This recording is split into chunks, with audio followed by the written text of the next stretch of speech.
안녕하십니까. 찬송에 좀 깨어나셔야겠습니다. 너무너무 은혜롭고 땅에 있는지 하늘 아래에 있는지 잘 구분이 안 갔습니다. 정말 감사하죠. 그라시아 삽창단 너무나 고마웠습니다. 오늘도 성경 말씀 요한복음 8장에 있는 말씀입니다. 8장 1절 말씀부터 읽겠습니다.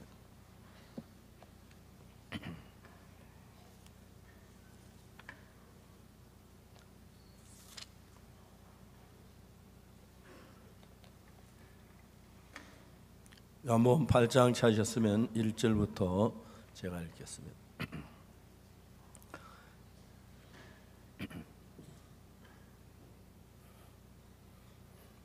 예수는 감난산으로 가시다 아침에 다시 성전에 들어오시니 백성이 다 나오는지라 앉아서 저희를 가르치시더니 서기관들과 바리새인들이 감중에 잡힌 여자를 끌고 와서 가운데 세우고 예수께 말하되 선생이여 이 여자가 가늠하다 현장에 잡혔나이다.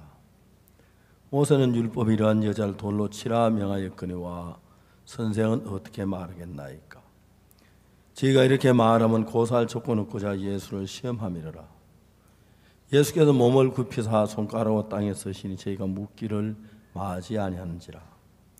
이에 일어나가서 너희 중에 죄 없는 자가 먼저 돌로 치라 하시고 다시 몸을 굽히사 손가락으로 땅에 서시니 저희가 이 말씀을 듣고 양심의 가책을 받아 어른으로 시작하여 젊은이까지 하나씩 나가고 오직 예수와 그 가운데 섰는 여자만 남았더라. 예수께서 일어나서 여자 외에 아무도 없는 것을 보시고 이르시되 여자여 너를 고소하던 그들이 어디 있느냐 너를 정죄한 자가 없느냐. 대답하되 주여 없나이다. 예수께서 가라사대 나도 너를 정죄하지 아니하노니 가서 다시는 죄를 범치 말라 하시니라. 여기까지 읽었습니다. 성경을 읽으면 너무너무 행복합니다. 예수님이 가늠한 여자에게 말씀하시기를 나도 너를 정죄하지 아니하노니 가서 다시는 죄를 범치 말라. 그 여자 그 이야기 들을 때 얼마나 행복했겠어요. 즐거웠겠어요. 저는 그 말씀을 들으면서 예수님께 저 이야기를 그 여자에게만 한 것이 아니라 나에게도 해당되는 말씀이라는 사실을 알았습니다. 예수님 그 여자에게만 아니고 나에게도 나도 너를 정죄하지 아니하노니 세상의 모든 사람 다 나를 정죄할지 예수님은 저를 정죄하지 아니하신다. 하나님 나를 어렵다 하신다. 이게 얼마나 감사한 일인지 말로도 할 수 없습니다. 저는 교도소에서 교화위원으로 있으며 중범자들을 많이 가르쳤습니다. 제 수원교도소에 있을 때는 항상 교무과장님이 교무과장실을 사용하라고 그래. 거기서 이제 재소자들하고 같이 성경 공부도 하고 개인 이야기를 많이 나누었습니다. 그들 중에 살인자도 많았고 중범자들도 많았는데 그 사람들이 어떻게 범죄를 하게 된 그 이야기를 자세히 듣습니다. 한 사람, 두 사람, 세 사람, 네 사람 듣다 보면 너무너무 신기한 것이 죄를 짓는 사람들 마음에 공통적인 부분이 있습니다. 그게 너무너무 신기해요. 그들 속에 언젠가부터 음란한 마음이 일어나기 시작합니다. 그의 마음 안에 그냥 있는 게 아니라 아기 가진 엄마가 처음에는 뱃속에 아기 아주 적은 아기로 시작해서 그 아기가 점점 자라면 배가 불러지고 아기 가진 알고 그렇듯이 그래서 다 자라면 아기가 태어나는 것처럼 우리 마음 안에 제약된 생각들이 점점 자라서 커져서 자라는데 그 안에 싸움을 합니다. 만일에 가늠한 여자가 있었는데 이 가늠한 여자가 어느 날 멋진 남자를 보았습니다. 야, 저 남자 참 잘생겼어. 저 남자하고 하룻밤 잤으면 좋겠어. 저 남자 식사했으면 좋겠어. 커피를 마셨으면 좋겠어. 그런 생각이라. 그런 게 우리 마음은 자꾸 자라갑니다, 생각이. 그럼 반대로 그러면 안 돼. 나는 남편 있는 여자야. 저 남자가 하나마다 잡힌 돌에 맞아 죽어. 저건 죄악이야. 하나님이 싫어하셔. 분명히 내가 나를 죄로 끌고 가려는 어떤 마음이 있는데 내 마음 안에서 그걸 반대하고 대적하는 마음도 있는 거예요. 싸우다가 엄나는 마음이 치면 없어져 버립니다. 엄나는 마음이 죄지기 싫어하는 마음을 이겨버리면 더 힘이 셉니다. 그 마음을 이길 만한 다른 힘이 없으면 엄난한 마음이 마음의 왕이 되는 겁니다. 그런 그 마음이 우리 마음을 지배하면 사람은 아무 힘없이 육체가 그 마음의 생각대로 흘러가 버리는 것입니다. 도둑질을 하거나 간음을 하거나 살인하거나 전부 처음엔 작은 마음에서부터 시작해서 자라갑니다.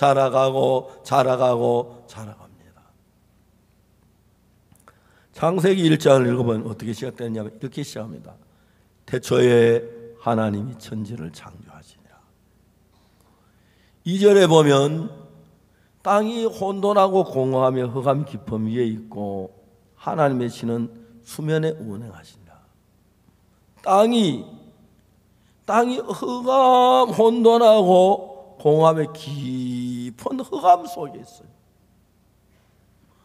성경학자들은 연구를 합니다. 땅이 얼마나 몇천 년 동안 몇만 년 동안 몇억 년 동안 흑암 속에 있었느냐. 어떤 한 3천만 년, 2억 년 그런 이야기들 합니다. 그러나 그가 어느 누구도 정확히 알 수 있는 방법은 없습니다. 그러나 분명한 사실 가운데 한 가지는 땅이 혼돈하고 공허하고 깊은 흑암 속에 빠져 있을 때, 땅이 혼돈하고 공허하고 깊은 흑암 속에 빠져 있을 때 땅은 무슨 방법을 써도 땅의 노력으로 흑암이나 공허나 두려움을, 혼돈을 물리칠 수가 없는 것입니다. 땅에 어둠이 꽉 채워져 있을 때 땅이 무슨 수를 써서 어둠을 내쫓을 수가 있겠습니까? 칼을 찔러서 총을 쏘아서 어둠을 내쫓을 수가 없습니다. 성경에 나타난 땅은 우리 인간을 가리킵니다. 너무너무 신기한 것은 하나님이 이 땅이란 말이 나옵니다. 태초에 하나님이 천지를 창조하시니라. 창세기 1장 1절입니다. 2절에 처음 나오는 단어가 땅입니다. 땅이 혼돈하고 공허하고 흑암의 깊음 위에 있고 하나님의 신은 수면에 운행하시니라. 여러분, 이 이야기는 성경에 나타나는 모든 땅은 우리 인간을 가리켜 말합니다. 하나님이 땅에 흙을 한 줌 주어서 그것으로 사람을 만들었다고 말합니다. 사람의 원소는 흙의 원소 꼭 같다고 합니다. 죽으면 흙으로 돌아갑니다. 그래서 하나님이 우리 인간을 표현할 때 땅이라고 표현한 부분들이 많습니다. 전도서 12장에 보면 흙은 여전히 그 왔던 거 돌아가고 신은 그 주신 하나님께 돌아가기 전에 기억해라. 그게 내 영과 몸이 나누어지는 죽음을 전도서는 그렇게 표현을 했습니다. 근데 여기 1장에서 보면 뭐가 하냐면 하나님은 다이아몬드나 황금이나 사파이아에게 그런 권한을 주지 않았습니다. 땅에게 너무 신기한 건 땅에 사과나무를 심으면 사과나무가 납니다. 자랍니다. 커지지요? 열매를 맺습니다. 꽃을 피웁니다. 만일에 여러분 다이아몬드를 산더미처럼 쌓아놓고 가루를 갈아가지고 거기 위에다가 사과나무 심으면 죽습니다. 살지 못해요. 황금을 산더미 쌓아놓고 거기다 사과나무 다 죽어요. 근데 이 흙은 아주 천한 건데, 여러분 다이아몬드가 귀해요? 흙이 귀해요? 다이아몬드가 귀해요. 근데 여러분 잘 들어봅시다. 지구가 다이아몬드로 덮여져 있다면 어떤 일이 일어났을까요? 다 굶어 죽었어요. 그죠? 너무 신기한 것은 땅에서 씨가 나고 꽃이 피고 열매를 맺고 이파랑치에서 광합선 자기 영양을 만들고 풀을 먹고 짐승이 살고, 여러분 지구가 다이아몬드로 덮였거나 황금으로 덮였다 다 죽었을 거예요. 땅은 진짜 여러분 땅 많이 무시하지, 그죠? 보통 산에 등산 같은 거 하다가 산길을 걸어가다가 소변이 보고 싶으면 어디서 소변? 땅에서 봐요. 하고 소변 보고 난 뒤에 야 땅아 미안해, 내가 어쩔 수 없어, 미안해, 내가 더러운 걸 내게 뿌려서. 그렇게 얘기해본 사람 손들 하나도 없어요. 우리가 땅을 좀 무시하잖아요. 땅에다 침을 뱉어놓고 땅이 미안해, 죄송해, 어떻게 용서해줘, 그렇게 안 하지요. 근데 여러분 우리가 중요한 것은 이 땅 자체는 무엇으로도 자기 노력으로 어둠을 물리치지 못합니다. 땅 스스로 어둠을 물리치지 못합니다. 성경에 보면은 많은 단어가 있는데 어둠과 빛이 있는데, 어둠에 속한 것은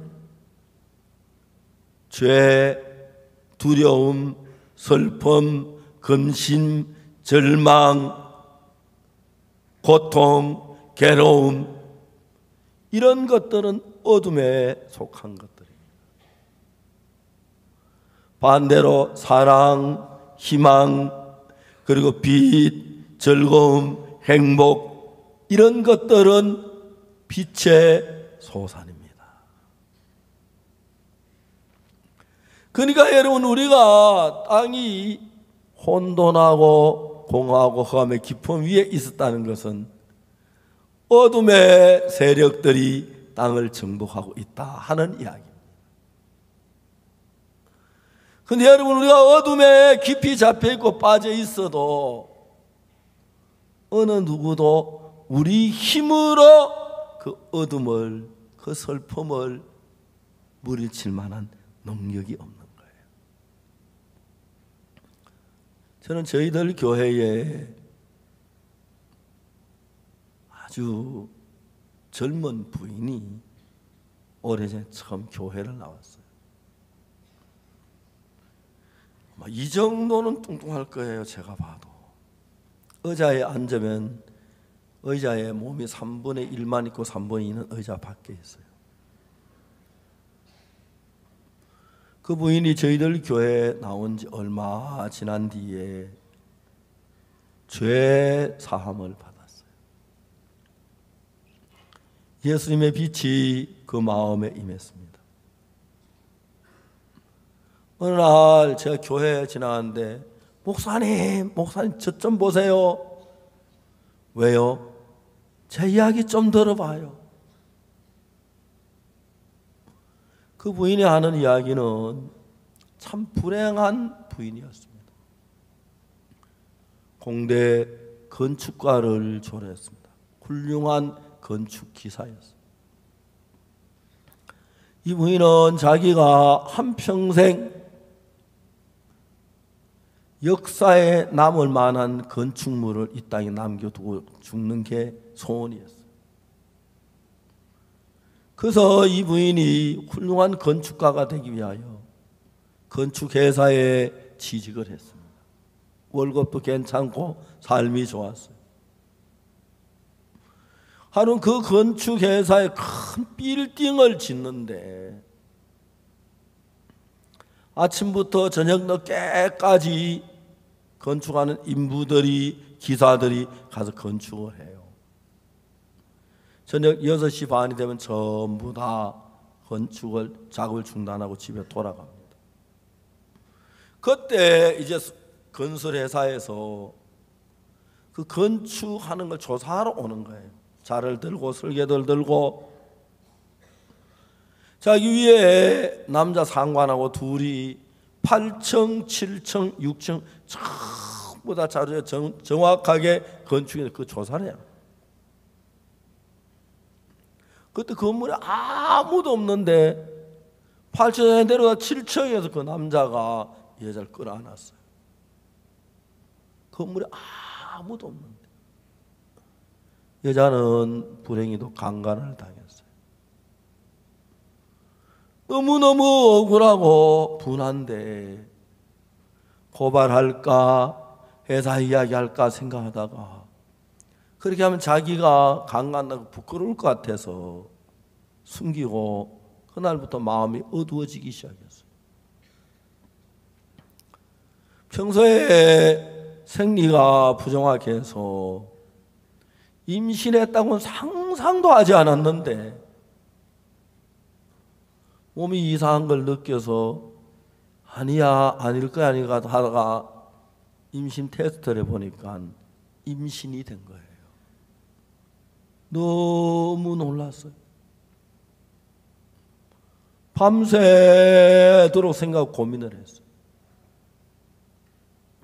그래서 그 다음날 아침에 일찍 일어나서 준비해가지고 병원에 갔어요. 유산하려고. 아기가 병원에 오는 걸 아는지 자기 죽는 걸 아는지 막 엄마 배를 툭툭 치는데 그 여자가 듣기로는 엄마 나 살아있어 제발 나 죽이지 마 나 엄마와 같이 살고 싶어. 아기가 꼭 그렇게 하는 걸 느끼는 거예요. 안 돼. 난 널 원하지 않았어. 난 내 인생이 있어. 난 내 인생 살아. 너 때문에 내 인생을 버릴 수는 없어. 안 돼.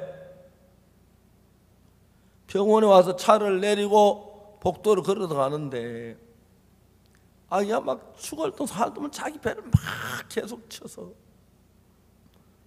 결국 여자는 유산을 시키지만 울면서 집으로 돌아왔어요. 몇 날 며칠을 고민을 하고 고민을 했어요. 그러다 생각을 했어요. 그래 아가야 내가 잘 살라고 너를 죽일 순 없지. 내가 낳아줄게. 건강하게 태어나기만 해줘라. 그날부터 이 부인은 이 여자는 자기 인생을 다 접고 그 아기를 위한 삶으로 삶을 바꾸었어요. 지금 그 아들이 키가 저보다 커요. 이제 다 자랐는데 아기를 낳았는데 남자였어요. 너무 예뻤어. 회사에 사표를 내고 집을 하나 사가지고 혼자서 아기를 키우면서 살기 시작했어요. 그런 미자원에 포함하고 고대하는 법을 배워가지고 아기를 안고 미자원에 가서 젖을 먹이고 미자원 방에 눕혀놓고 밤하고 호대하고 같이 그렇게 너무너무 아이가 예뻐서 아이가 이 여자의 행복을 다 갖다 줬어요. 그때쯤에 여자 가까이 한 남자가 다가오기 시작했어요. 그냥 아주머니 안녕하세요 인사하고 그러는데 그 남자가 만날 때마다 아주머니 왜 그렇게 어렵게 사세요? 세상 어렵지 않게 얼마든지 살 수, 왜 어렵게 사세요? 그도 못 도는 척하고 그냥 지나갔어요. 어느 날 둘이 식사를 한번 했는데 그때 그 남자 또 아줌마, 난 아줌마 보니 너무너무 안타까워요. 왜 편하게 살 수 있는데 그렇게 고생하며 사시죠? 그건 어떻게 하면 되냐고. 그 남자가 그 남자에게 물어봤어요. 그 남자가 돈이 있느냐고. 왜 그러냐고. 우리 회사에 투자를 하라고. 그러면 이자를 높게 주면 그 이자 가지고 생활하고 은행 이자 갚아도 된다고. 이자 너무 고마웠어.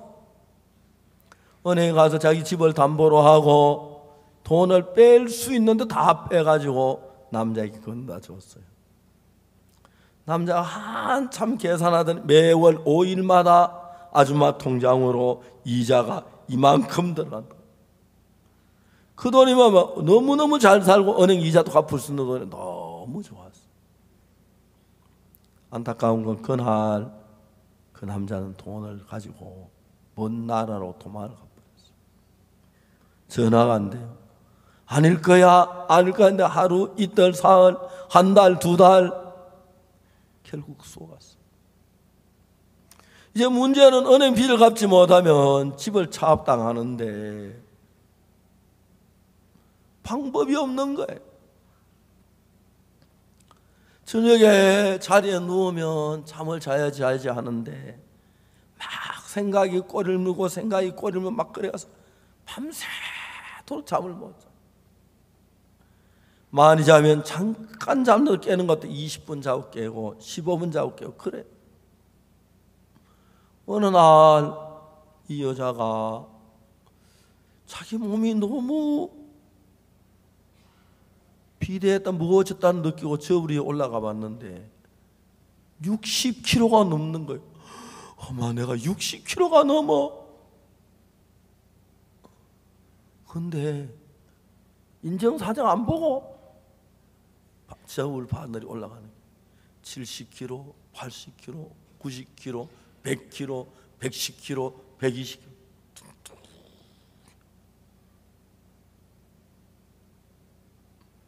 어느 날 아들을 친정에 보냈어요.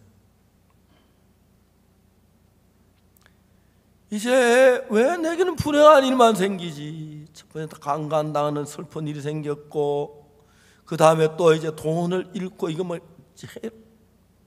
자꾸 불행한 일이 다가올 것 같아서 두려워서 견딜 수가 없었어요. 칼을 들고 동맥을 끊으면 죽는다는 얘기를 듣고 칼을 그었어요.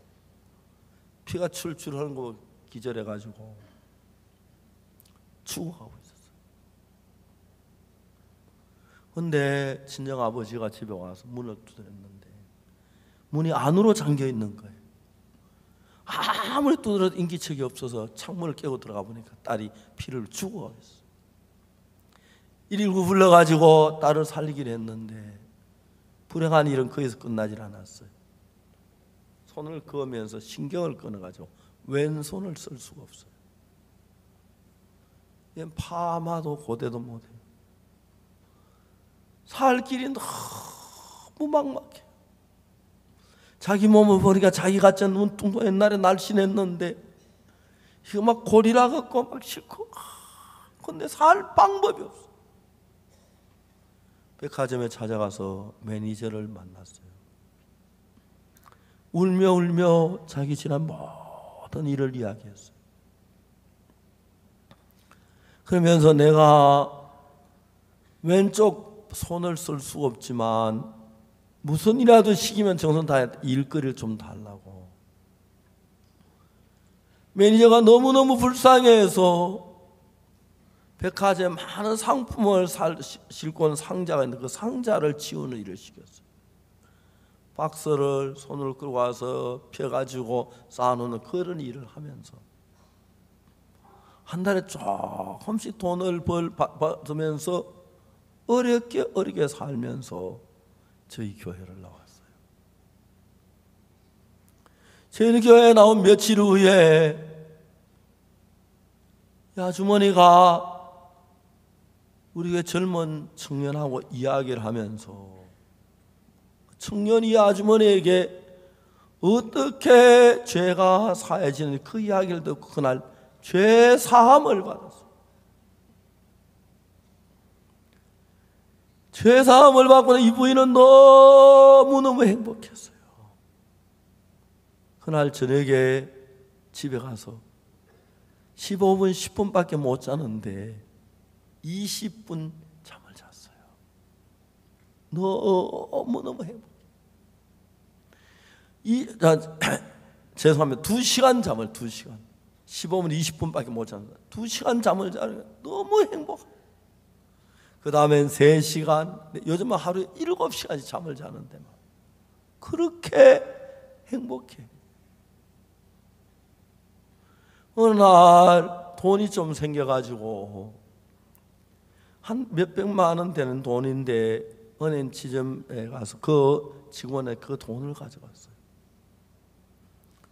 그 직원이 깜짝 놀라면서 아줌마 나 좀 따라와요. 왜 그래? 좀 따라오라. 그 직원 따라갔어. 지점장 앞에 지정예시라고 오더니 이 직원이 이야기하는 거예요. 지점장님, 제가 이 부인 집에 가봤는데 너무 가난하고 어렵게 사십니다. 지점장님, 이 부인이 이런 돈을 은행 빚 갚으러 왔다고. 그 돈은 은행 갚아야 돈은 10분의 1 정도밖에 안 되는데 지점장이 아줌마 고맙습니다. 그 지금 내가 이 아줌마 집에 너무너무 가난한데 그래 그 지점장이 딱 생각하더니 아주머니 이것으로 은혜의 빚은 끝입니다. 나머지는 다 탕감했어. 교회에서 한번 만나면 목사님 제 이야기 좀 들어봐요. 왜 그래요? 좀 들어봐라. 막 그런 이야기를 해요. 또 한번 만나면 또 무슨 이야기 하려고? 목사님 들어봐요. 하루는 밤에 손이 너무 아파서 엉엉 울었대. 하나님 나 죄사 안 받는 왜 손이 이렇게 아픕니까? 하나님 울다가 제 날이 밝아서 병원에 가봤는데 의사 깜짝 놀라면서 신경이 저절로 붙었다는 거예요. 이제 손이 쓰여지는 거예요. 한 번은 저한테 전화 왔어요. 목사님 오늘 저녁에 뭐 하세요? 왜? 오늘 우리 집에 구역예배 와야 돼. 목사님 안 오면 나하고 한평생 원수 질 거예요. 집이 어딘데? 어디라고?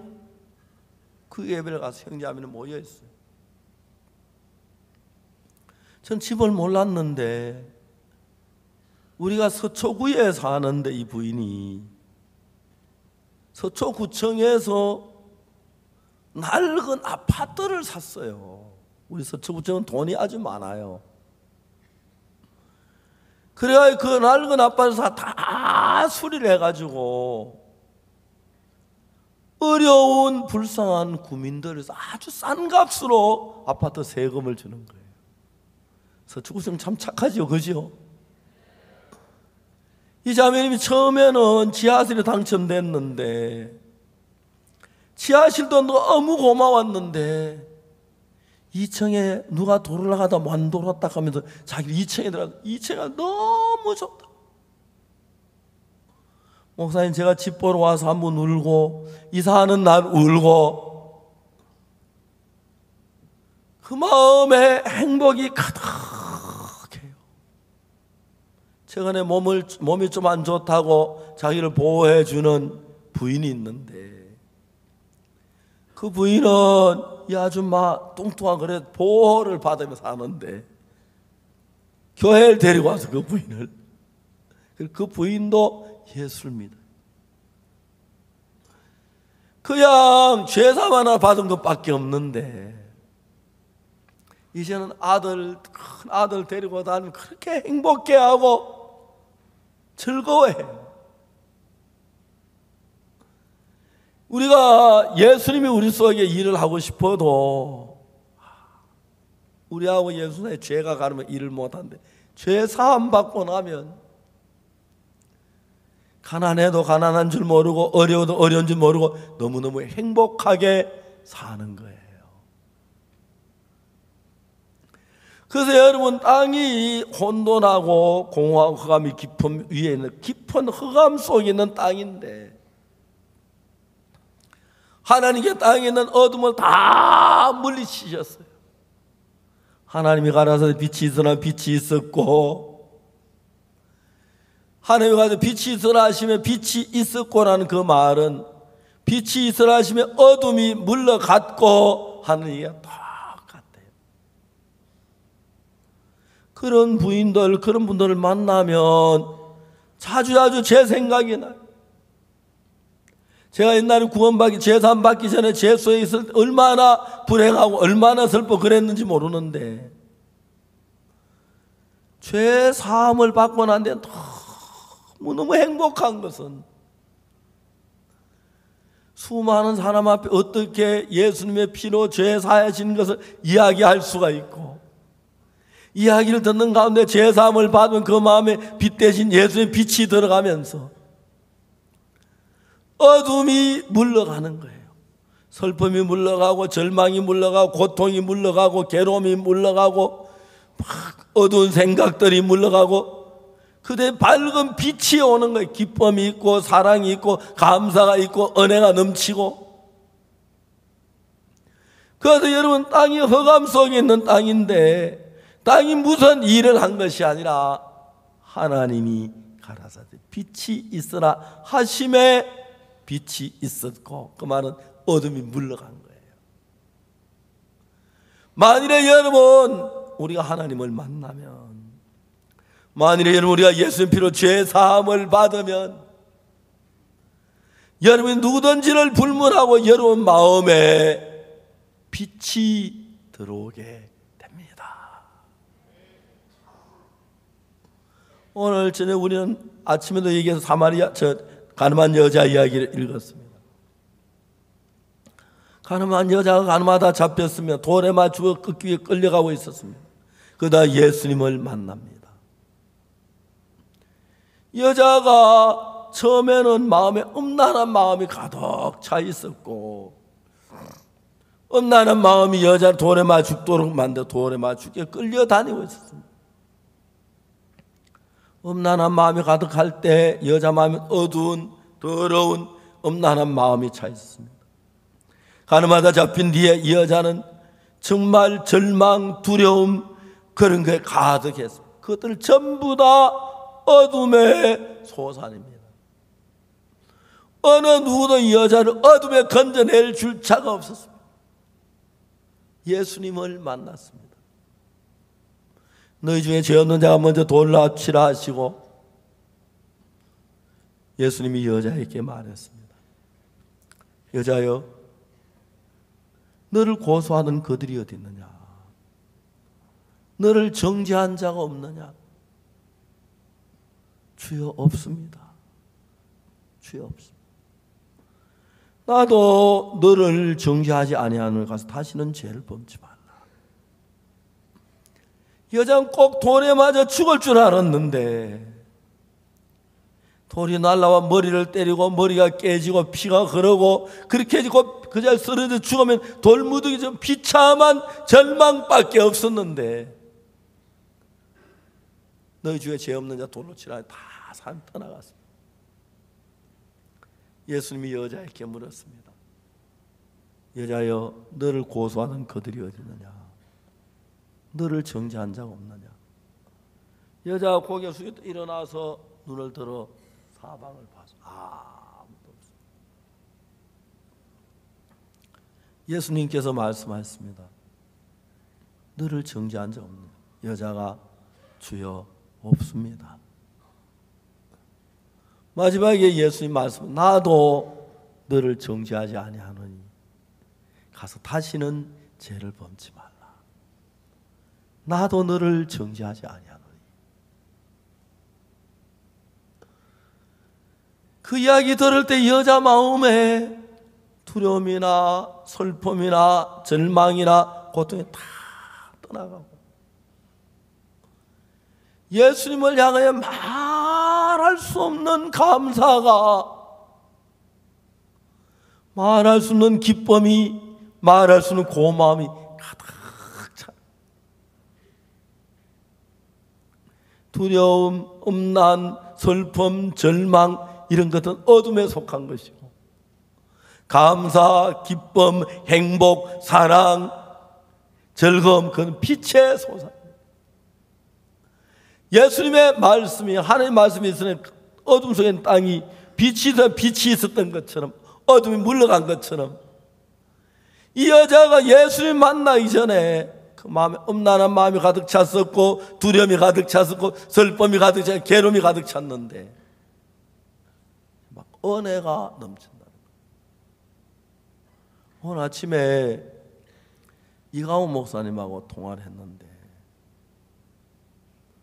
이가훈 목사님 뭐라고 말하냐면은 수성교회 이제 옮기려고 땅을 이제 팔려고 계획을 세웠어. 예배당을 팔고 땅도 옮기려고 계획을 했는데, 이번 대구에 있는 법원이 저희들 수성교회 근방으로 오는데, 우리 수성교회 땅이 2,500평 거기 예배당이 있는데, 이 목사님은 너무 감사해서 나 목사님 땅값이 3배로 올랐습니다.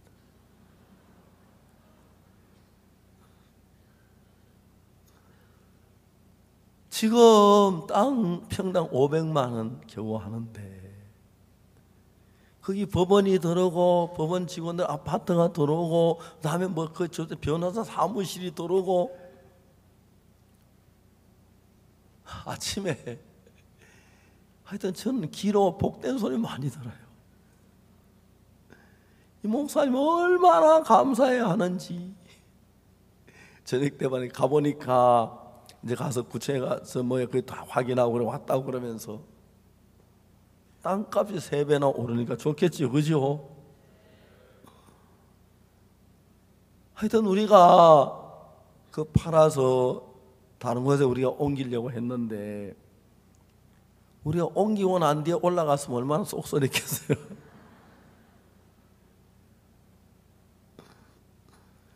여러분, 우리 마음 안에 예수님께서 어떨 때 막 어려움 같은 일들이 닥쳐요. 근데 성경에 보면은, 제가 교회 목사로 있는데 참 많은 형제자매들이 어려운 문제가 들고 나오고 걱정하고 근심해요. 내가 이야기를 했어요. 성교에서 어려움 당하고 난 뒤에 예수 믿는 사람은 결과가 나빴던 적은 한 번도 없다.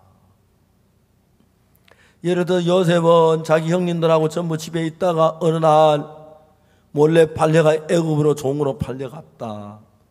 보디발의 집에 종살이 하다가 보디발의 아내 모함을 받아 요셉은 다시 왕의 감옥에 들어갔다.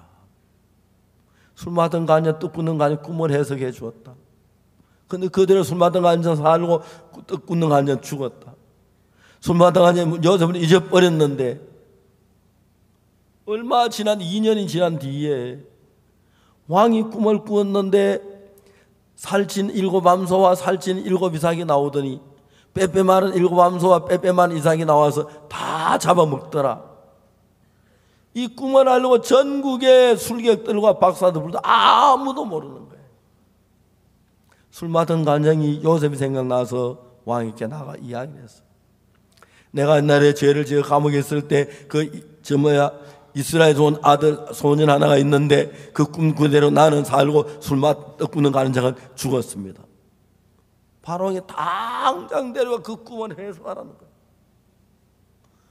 바로왕 그 꿈이 너무 어려워 해석을 못, 아무도 못하고 박사들 못하는데 요셉이 탁 그거는 앞으로 다칠 일을 이야기하는 겁니다. 그래, 무슨 일이 다치겠나? 7살찐 암소하고 7살찐 이삭은 앞으로 7년 동안 풍년이 온다는 걸 이야기합니다. 그럴듯하잖아요, 그죠? 그 다음에 7배 많은 이삭과 7배 많은 소는 7년 뒤에 흉년이 온다는 얘기입니다. 너무 그럴듯한 거예요, 꿈이. 요셉이 말했어.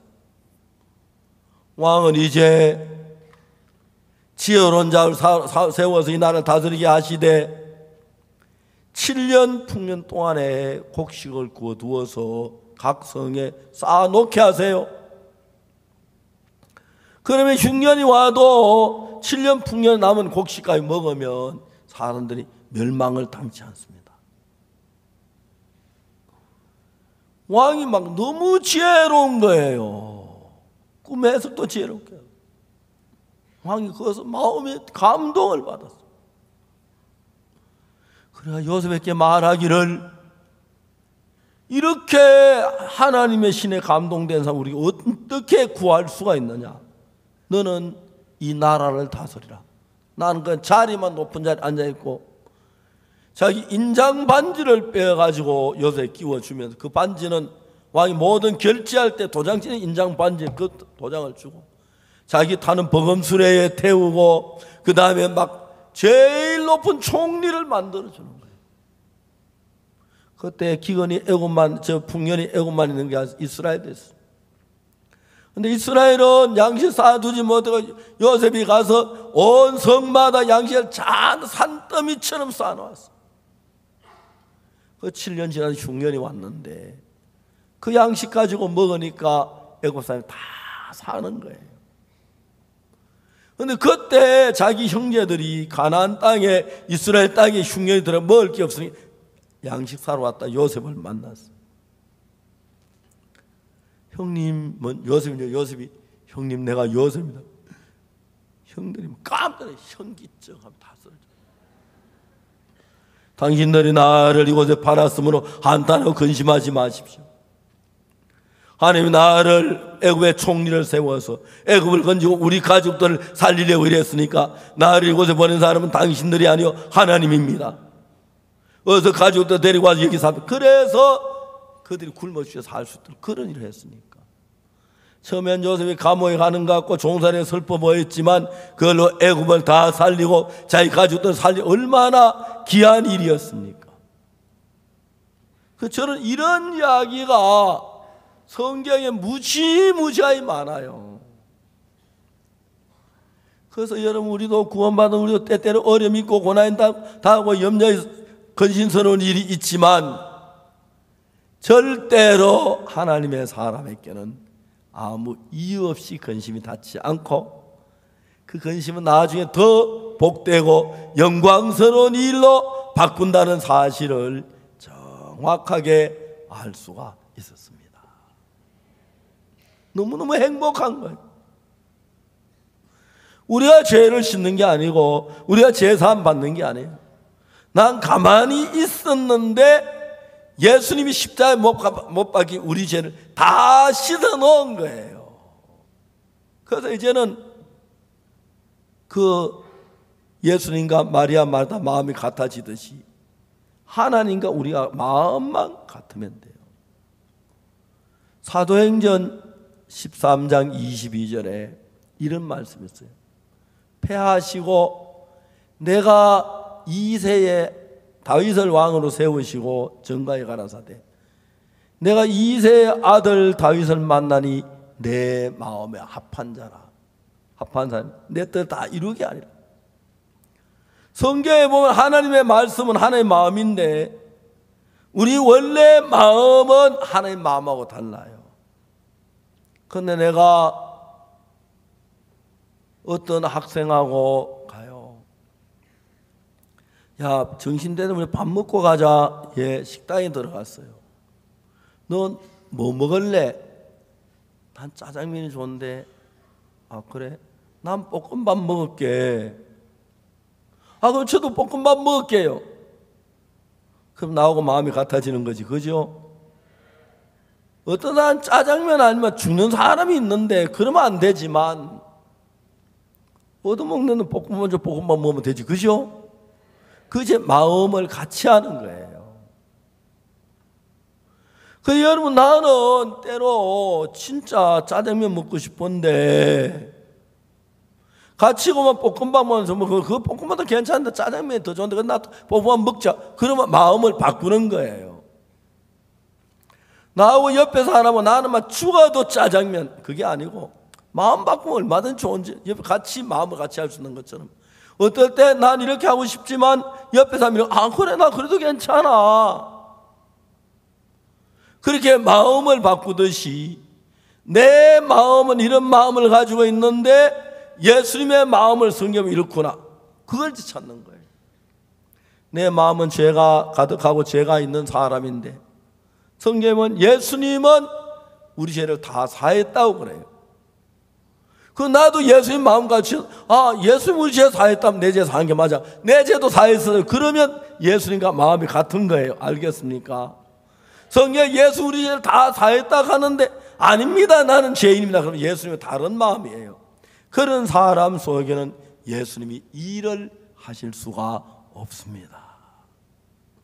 성경을 한 절 한 절 읽어보니까 성경 속에 예수님 마음이 있는데, 그리고 내가 예수님 마음하고 비교해 보니까 예수님 마음은 너무 선하고 나는 너무 악하고 더럽고 거짓된 거예요. 어느 날 나는 살다가 예수님 만난 뒤에 내 생각이 좋든 나쁘든 이건 참 악하고 나쁜 생각이라서 자꾸 여기 속에 어떨 때 착한 생각 나타나는 것 같이 하다가도 악한 생각, 미운 생각이 나타나서 내 생각을 다 버렸어요. 그리고 예수님과 마음을 같이 하려고 예수님의 마음을 받아들였어요. 그것 때문에 예수님과 나와 하나가 되니까 예수님 안에 빛이 내 마음에 비치니까 어둠이 물러가는 거예요. 어둠에 속한 건 근심, 두려움, 절망, 엄난, 미움, 이런 것들은 엄난, 이게 어둠에 속한 건데 예수님 내 마음 안에 계시면서 그런 생각 다 떠나가고 항상 성경 읽고 대할 때마다 기쁘고 감사하고 행복하고 즐거워지는 거예요. 저는 제가 목사가 된 게 왜 감사하냐면 지금 벌써